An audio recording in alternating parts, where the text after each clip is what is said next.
भाजपा आपको आपके ऊपर आरोप लगाती है परिवारवाद का। डिम्पल यादव को भी आप भेज रहे हैं, अब धर्मेंद्र यादव को भी भेज रहे हैं, अखिलेश यादव भी लड़ेंगे। आपकी बात अच्छा, एक बात बताओ, मतलब घोर बेईमानी करता है, चाहे मीडिया से जुड़ा व्यक्ति हो और चाहे मोदी से जुड़ा हो।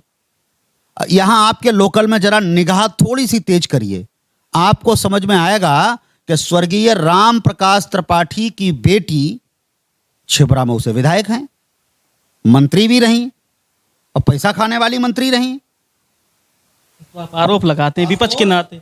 मैं विपक्ष के नाते क्यों आरोप लगा रहा हूं? ये इसको परिवारवाद नहीं मानोगे? कौन सी परिभाषा है भाई?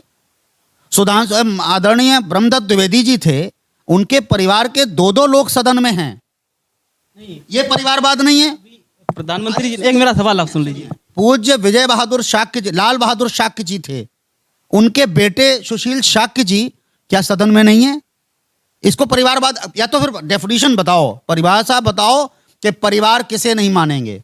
राजनाथ सिंह का बेटा लड़े, परिवारवाद नहीं है। कलराज मिश्र जी का बेटा लड़े, परिवारवाद नहीं है। कल्याण सिंह जी का बेटा सांसद हो जाए, परिवारवाद नहीं है। उनका नाती मंत्री हो जाए, इसमें परिवारवाद नहीं है। एक जगह है, पूरी लंबी पूरे देश की जो फहरिस्त है, आपके अनुराग ठाकुर क्या बड़े नेता के बेटे नहीं है? क्या जो देश स्तर पे भी जो नेता हैं, क्या परिवारवाद बीजेपी में नहीं है?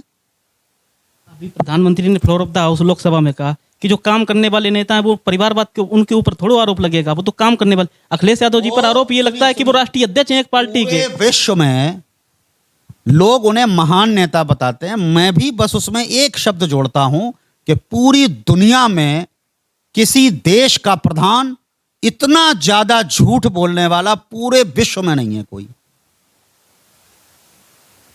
प्रधानमंत्री को आप झूठा घोषित कर रहे हैं। अरे हम क्यों घोषित करेंगे भाई? आम आदमी से पूछ लो, नौजवान से पूछ लो जो 2 करोड़ रोजगार की प्रतीक्षा कर रहे हैं, उनसे पूछ लो जो 15 लाख की प्रतीक्षा कर रहे हैं, उनसे पूछ लो जो अडानी और अंबानी के गोदाम बनवाने वालों को पहचान रहे हैं। झूठ, अरे आप एक जगह का झूठ है, उनके झूठ हर बार हर 5 साल में नया झूठ बोलते हैं। और अभी 3 राज्यों के चुनाव हुए थे, भारतीय जनता पार्टी प्रचंड बहुमत से सरकार बना ले लेगी, तो जनता वही तो जनता उनको वोट भी तो देती है। जो जनता देती है, जनता तो छाती पे 70 साल दूसरे को भी ढो सकती है। ये उनकी जनता के ऊपर मैं सवाल नहीं उठा सकता। जनता जनार्दन है, बे उन्हें अभी भगवान का दर्जा दे दें। तमाम ऐसे थे, इन्हीं के पुराने वंशज अगर आप याद करो तो अंग्रेजों की दलाली गुलामी मुखबिरी करते थे। आजादी से पहले तब भी देश लड़ रहा था, लड़ने वाले लड़ रहे थे। 47 से पहले हम लोग आजादी भी नहीं पाए थे, तब भी राजा रजवाड़े हुआ करते थे, तब भी लोग अंग्रेजों की नौकरियां किया करते थे। तो क्या मैं ये मान लूं कि उन्होंने नौकरी करना स्वीकार कर लिया या उन्होंने राजा स्वीकार कर लिया तो वो लोग भी सोचना बंद कर दें, जिनका दिमाग खुला हुआ है, जो विवेकवान हैं, जो पढ़े लिखे हैं, जो भारत की अर्थव्यवस्था को समझते हैं। आप प्रत्याशी रहे हैं, प्रत्याशी किस तरह से आप ये बताइए, प्रधानमंत्री मोदी जी को 10 में से कितने नंबर देंगे? 10 में से 1 नंबर। क्या काम किया जो आपने 1 नंबर भी दिया? केवल इतना ही काम किया कि लोगों को बेवकूफ बनाने में महारत हासिल करी, और 1 बार नहीं 2 बार बेवकूफ बनाया देश की जनता को।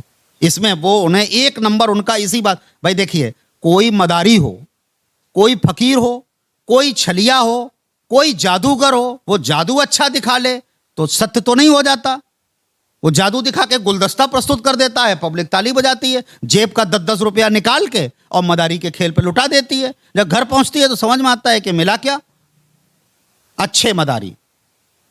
इस देश को भावनाओं में बहकाना, इस देश को दंगों में झोंकना, जो गुजरात से शुरू किया था, वो पूरे देश में उस जहर को बहुत बखूबी फैलाने में महारत हासिल है।